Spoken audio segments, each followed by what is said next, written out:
윤석열 대통령 부인 김건희 여사의 과거 논문 부정 의혹은 여러 대학에 얽혀있는 문제입니다. 지난 8월 국민대는 김 여사의 박사 논문에 대해서 연구 부정 행위가 아니다 재조사 결과를 내놨고요. 올해 초 숙명여대는 석사 논문 표절 의혹에 대해서 예비조사를 실시한 바가 있습니다. 그렇지만 9개월이 지나도록 결과는 공개되고 있지 않습니다. 보다 못한 숙대 민주동문회가 학교 측에 관련 정보 공개를 청구했는데요. 유영주 숙명민주동문회장 전화로 연결해서 입장 이야기 들어보겠습니다. 회장님 나와 계시죠? 네, 안녕하세요. 네, 안녕하십니까. 자, 김건희 여사 석사 논문 표절 의혹 관련해서 예비조사가 3월에 진행이 됐는데 그때는 네. 어떤 결과 나왔던 거죠? 사실 지금 이 부분을 좀 짚고 넘어가야 되는 게, 네. 그러니까 뭐 본조사가 필요하다는 결론이 났다라는 게 언론 보도를 통해서 나왔고, 그 부분들을 학교에서 정식으로 어떤 발표를 하거나 이런 건 없는 거거든요. 네. 근데 물론 그 예비조사를 마쳤다라는 부분들은 저희가 뭐 공문을 보내서 그쪽에서 저희한테 답해준 부분에 있어서 예비조사를 마쳤다라는 것까지는 그건 학교가 확인을 해준 건데 네. 본조사가 필요하다는 결론이 났다라는 부분들은 그러니까 공식적으로 확인을 학교가 한 바가 없고요. 네. 그리고 사실 본조사가 필요하다라는 결론은 이 회의를 열어서 거기서 승인을 해야지만 나올 수 있는 그 언어인데 네. 아마 이게 취재를 하면서 예. 그러니까 뭐 이렇게 나왔던 그런 얘기들인 것 같습니다. 근데 이게 확실하게 뭐 학교가 공식적으로 입장을 발표한 건 아닌 거죠. 이 부분은. 3월 예비조사 때 본조사가 필요하다 이렇게 결론을 낸 거는 확실하진 않다 이 말씀이네요. 네, 맞습니다. 그러니까 그렇게 추정이 그렇게 발언이 나왔으니까 네. 추정이 되는 건 맞는데 예. 이 부분은 어쨌든 회의를 열어서 그 부분을 승인하고 결정을 해야 되는 거거든요. 예. 근데 그 회의를 지금 안 열고 있어서 지금 문제가 되는 거죠. 지금. 보도상으로는 지금 본조사가 필요하다는 결론이 나왔다라고 하고 있는데 만약에 네. 이제 그게 맞다면 네. 그 이후의 절차는 어떤 것을 밟게 되는 겁니까?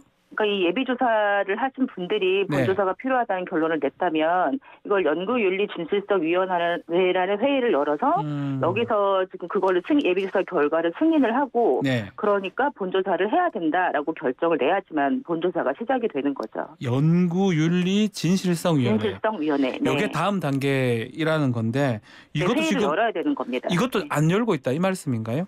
네, 맞습니다. 이 회의를 안 여는 것으로서 지금 논문 심사를 회피를 하고 있는 거죠. 그러면 이게 지금 민주동문회가 지금 요청하는 게 연구윤리진실성위원회 이거 지금 공개해라 이 말씀인 건가요? 네, 그렇습니다. 그러니까 지금 이렇게 연구윤리진실성위원회 회의를 안 여는 방식으로 해서 예비조사 결과를 저희 공개적 외부뿐만이 아니라 학내에서도 그렇게 제가 아는 분들 통해서 얘기를 좀 듣다 보면 네. 전혀 여기에 대한 내용들이 다른 교수분들도 아시는 게 없어요. 위원장이 누구인지도 잘 모르고 예. 도대체 어떻게 진행되는지 학내에 있는 분들도 아무도 모르시거든요. 그래서 지금 확실히 문제가 있는 거죠. 네. 요청한 부분이 지난 10년 동안 연구윤리진실성위원회 개최 현황, 처리 결과, 현황 공개하라 이렇게 청구를 한 거네요. 그러니까 저희 입장에서는 네. 도대체 이렇게 연구윤리진실성위원회가 처리해야 될 것들이 되게 많지 않겠습니까? 네. 이 김건희 씨 논문만 있는 게 아니라 다른 것도 있겠죠. 다른 것도 있고 그런데 네. 이거 하나를 회피하기 위해서 이 회의 자체를 열지 않고 있다는 상황이 도저히 이해가 안 되고 그럼 그 지난 10년 동안은 어떻게 한 거냐 그 부분들이 되게 이제 궁금한 거죠. 이게 말이 되는 건지. 이거를 우리가 납득하고 이해할 수 있는지를 좀 확인하고 싶은 생각인 겁니다. 학교에서는 지금 규정 절차에 따라서 진행 중이니까 중간에 얘기하긴 좀 그렇고 결과가 나오면 공개하겠다 이렇게 얘기를 하더라고요. 근데 그래서 저희가 그런 얘기들을 계속 해왔기 때문에 처음에 2월, 3월 보도 나올 때부터 그런 이야기를 계속 해왔기 때문에 그래서 저희가 8월 10일 날 제보를 한 거거든요. 부정행위를 정식으로 저희가 제보를 하고 저희가 제보자가 된 겁니다. 그러니까 제보자의 경우에는 예비조사 결과를 통보를 받을 수가 있고 네. 뭐 본조사를 시작을 한다고 했을 때 본조사는 뭐 이런 사람들이 뭐 한다 외부에 공개는 안 하더라도 이렇게 그 약간 이익 충돌되는 사람들이 있을 수가 있으니까 네. 그 명단까지 공개하도록 되어 있어요. 그러니까 제보자가 해야 될 일들이 되게 많거든요. 예. 그 공정한 심사를 위해서. 그래서 저희가 제보자로 정식으로 접수를 한 건데도 불구하고 저희한테조차도 아무것도 알려주지 않고 있는 거죠. 지금. 그러니까 국민대는 좀 그렇지만 숙명여대 같은 경우는 교수 협의회도 나섰지 네. 않습니까? 검증하라고. 네. 네. 근데 네. 속도가 좀 느린 이유가 뭘까요? 뭐 그렇게 3월 달에 본조사가 필요하다는 결론이 났다라는 말이 예. 나왔을 정도로 또 저희가 또 조사한 거에 의해서도 이번에 표절일 확률이 사실 되게 높은 상황이잖아요. 그런 결론을 좀 내리기 쉽지 않아서 이렇게 미루고 있다라고 저희는 생각을 합니다. 결론 내는 게 좀 두려워서 이렇게 미루는 네. 것이다. 네. 지금 김건희 여사가 뭐 알려진 대로면 1999년 숙명여대 교육대학원에서 미술 교육학 석사학위를 취득했고 그때 이제 논문이 이제 문제가 되는데 그 논문 표절률은 어느 정도 됩니까? 조사를 직접 했다고 알고 있는데요. 네, 저희가 조사한 바에 의하면 최소 48.1%고요. 더 높게 보면 54.9%까지 그렇게 표절률이 나왔습니다. 또 지금 한 언론사가 뭐 카피킬러인가요? 그 프로그램을 돌려보니까 42%다 표절률이. 자, 이 정도면 석사 논문으로서 어떻게 평가할 수 있는 겁니까? 일반적으로 보면 보통 15% 이상이면 의심 수준이어서 수정하라고 그렇게 논문 작성자에게 얘기를 하고요. 네. 그렇게 얘기를 한다고 합니다.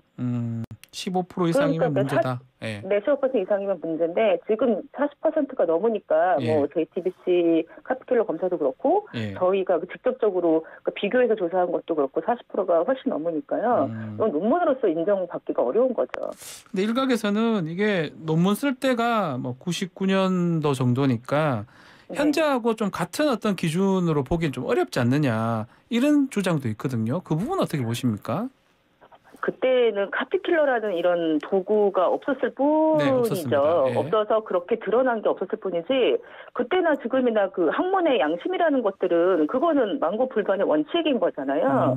쓰는 분들이 특히 학위 논문 같은 경우에는 당연히 뭐 남의 것을 글을 도용을 하면 안 되는 거고 그리고 남의 글을 가져왔을 때는 당연히 출처 표기하고 뭐 인용을 통해서 그분이 연구한 것들을 인정해 줘야 되는 거고 이런 거를 지켜야 되는 게 뭐 학문의 양심이죠. 그리고 논문을 받으시는 분들은 당연히 그거를 지켜야 되는 거 아닙니까? 근데 그게 카피킬러라는 그런 도구가 없다고 해서 없었다고 해가지고 뭐 지금하고 그때하고는 다르다 이렇게 얘기하는 건 말이 안 된다고 생각을 합니다. 드러났으면 반드시 이건 바로 잡아야 된다고 생각하고요. 네, 지금 민주동문회라는 얘기가 이게 뭐 졸업생하고 재학생 모두 속해 있는 겁니까? 숙명여대에서?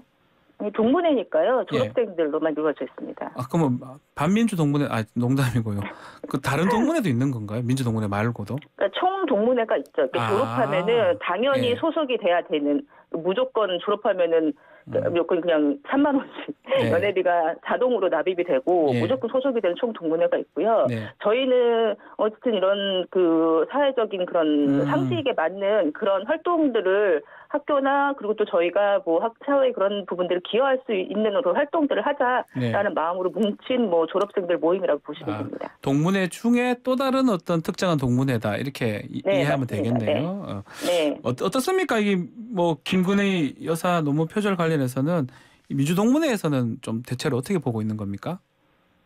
뭐 당연히 이거는 학교의 명예를 위해서 말도 안 되는 얘기고 학교가 또 똑바로 제대로 심사를 해야 된다고 생각을 하고 있습니다. 대부분 구성원들이요. 그래서 저희가 사실 이렇게 논문 표절 심사 저희 자체적으로 한 거고 문제 제기도 저희는 처음에 그 3월 달에 보도가 나올 때부터 학교가 그러니까 이걸 뭐 보도가 나온 부분들을 뭐 부인하고 이런 양상들을 좀 보면서 우리라도 좀 목소리를 좀 내야겠다고 해서 3월 말부터 시작을 한 활동이고요.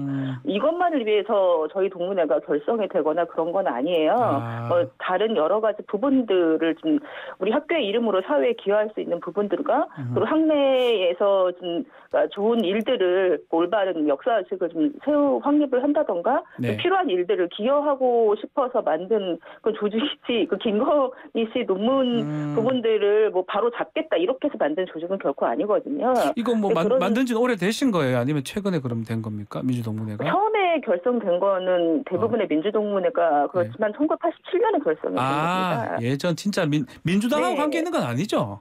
전혀 아닙니다. 많은 민주동문회들이 지금 활동을 하고 있고 저희도 그래서 계속 활동을 연장을 하고 있는 거고 역사가 있는 그런 민주동문회입니다. 네, 알겠습니다. 민주동문회지요.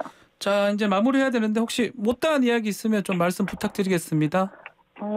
저희는 어쨌든 이게 이렇게 시간이 지나면은 잊혀질 거라고 생각하는 것들은 그거는 반대를 하고요.